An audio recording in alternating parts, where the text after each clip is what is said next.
Bom, se tu viu o vídeo anterior, tu acompanhou como o Inter montou aquele esquadrão de 75. Mas ele não parou por aí, conquistou muito mais. E é isso que tu acompanha agora aqui no Arquivo 1909.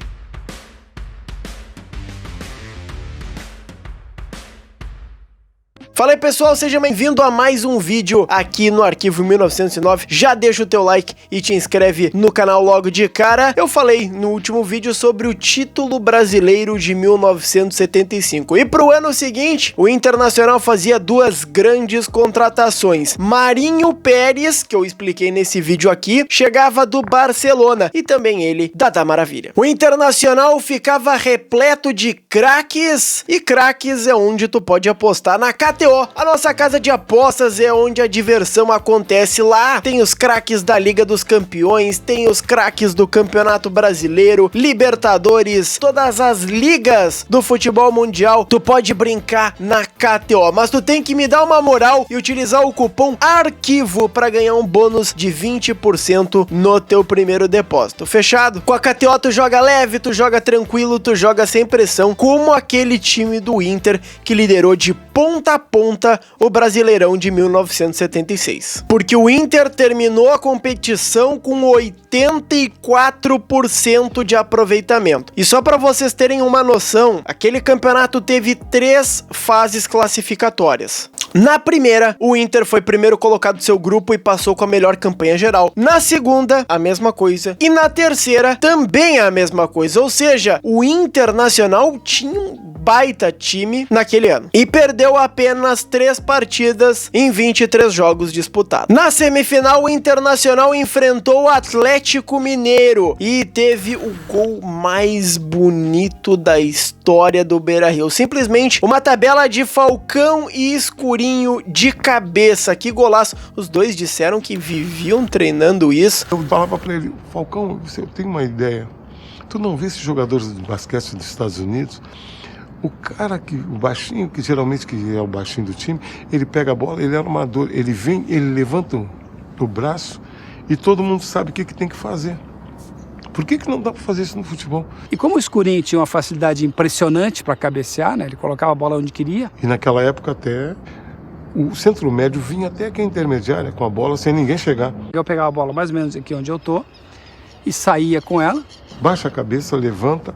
Quando tu levantar, eu tô encostado na baliza, eu vou sair para cá. E nesse movimento ele fazia menção, né? Que ia entrar e saía de costa, olhando para mim que tava lá. E tu mete essa bola na minha cabeça e passa voando atrás da outra baliza, que é o quarto zagueiro, para finalizar. Só que isso aí merece um vídeo só falando desse gol. Na final, o Inter vence o Corinthians por 2-0 ao natural. Sim, foi gol de falta, podem chorar o que quiserem. O Inter bicampeão brasileiro. E lembra que eu falei do Rubens Minelli no vídeo anterior? Pois então, depois de 76, ele encerrou sua passagem pelo Colorado e olhem os números. 217 jogos, 153 vitórias. 44 empates e apenas 20 derrotas. Rubens Minelli, um dos, se não o maior treinador da história do Internacional. Em 76, a gente também teve o octacampeonato gaúcho, com o Internacional em um quadrangular final, tendo um jogo decisivo contra o Grêmio, vencendo por 2-0. O primeiro foi marcado pelo Lula e o segundo foi marcado por aquela contratação recente, um tal de Dadá Maravilha. Como ele disse, o Dadá resolve.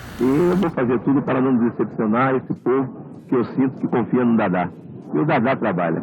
E o Dadá Maravilha em entrevistas inclusive disse, tá, que o pessoal pegava no pé dele pelo gol. Infelizmente eu não achei as imagens ali. Se o Bruno achou, ele vai colocar agora.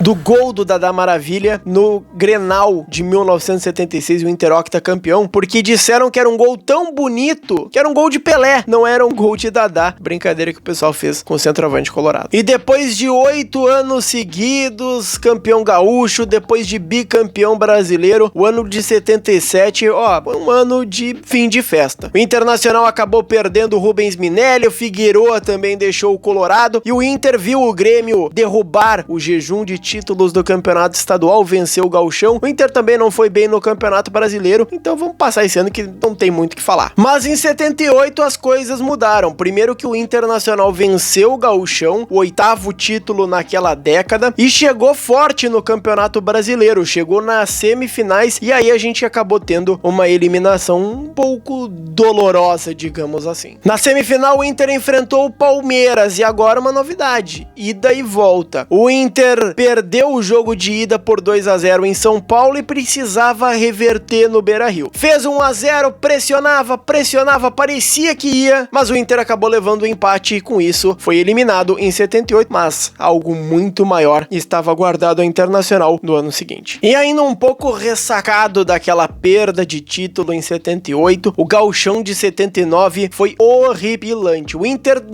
não conseguiu nem o vice-campeonato, terminou em terceiro colocado, ficando 10 pontos atrás do Grêmio, uma campanha catastrófica. E aí o Inter não tinha o que fazer, já tinha perdido grandes nomes, tava meio capenga, foi lá e contratou Benítez, Cláudio Mineiro, Bira, que também é conhecido por alguns como Bira Burro, o cerebral Mário Sérgio, um cara que consegue ser ídolo tanto de Inter quanto de Grêmio.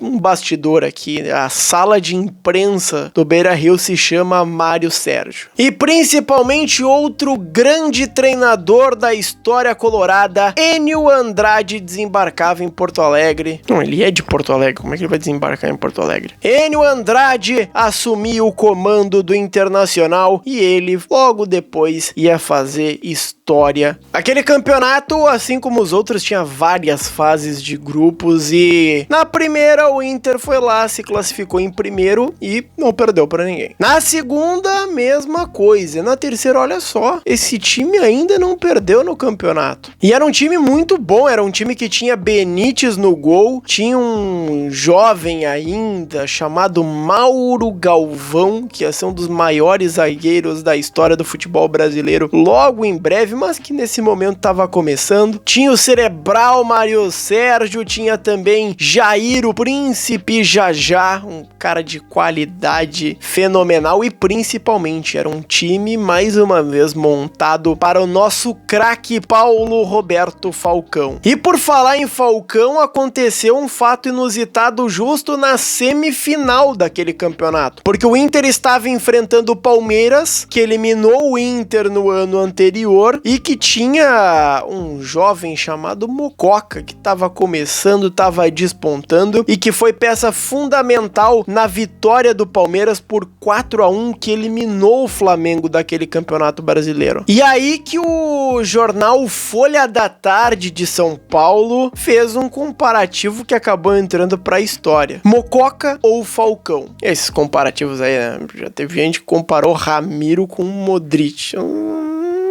Sempre acaba dando alguma coisa. E o primeiro jogo era em São Paulo e o Inter venceu por 3-2 com um show de Falcão, jogou demais naquele jogo. O cara simplesmente marcou 2 gols naquela partida, foi fundamental, tanto que no outro dia o mesmo jornal abriu com a frase escrito Falcão, é claro. E no Beira-Rio, será que o Mococa ia fazer o crime? Não. Empate em 1-1 e o Inter ia para a final do Campeonato Brasileiro sem ter perdido um único jogo sequer. O Inter venceu no Maracanã lotado com 2 gols do Chico Espina, jogou pra caramba naquele jogo. Se quiser saber um pouquinho mais, eu tenho um vídeo aqui sobre as maiores vitórias do Inter no Maracanã em território carioca, então acompanha lá que eu trouxe com mais detalhes sobre esse jogo. E a final do Beira-Rio foi para coroar aquela grande equipe. Primeiro o gol do Príncipe Jajá, depois o do Falcão, e aí o Vasco ainda diminui com o Vilcinho, mas não adiantava. O Inter não só conquistaria o título daquele campeonato brasileiro de 79, como conquistou de forma invicta, um feito que ninguém conseguiu até hoje, muitos tentam, mas só o Inter é campeão brasileiro invicto. 23 jogos, 16 vitórias, 7 empates e nenhuma derrota. Bom, esse foi o segundo vídeo dessa sequência falando sobre o ano, sobre a década de 70. Espero que vocês tenham gostado. Não esquece de deixar o teu like, te inscrever no canal, ativar o sininho das notificações e virar membro. Agora a gente tem membros aqui no canal que em breve vão ganhar muitos benefícios, então vire membro aqui, baratinho, 5 pilinha, que tu vai estar ajudando o Arquivo 1909 a produzir mais vídeos pra ti. Não esquece de seguir também no TikTok e no Instagram, @Arquivo Colorado 1909, onde eu coloco alguns cortes aqui dos vídeos que a gente tem. Um abraço, até a próxima, e clica nesse vídeo aqui, ó, clica nesse aqui, tchau!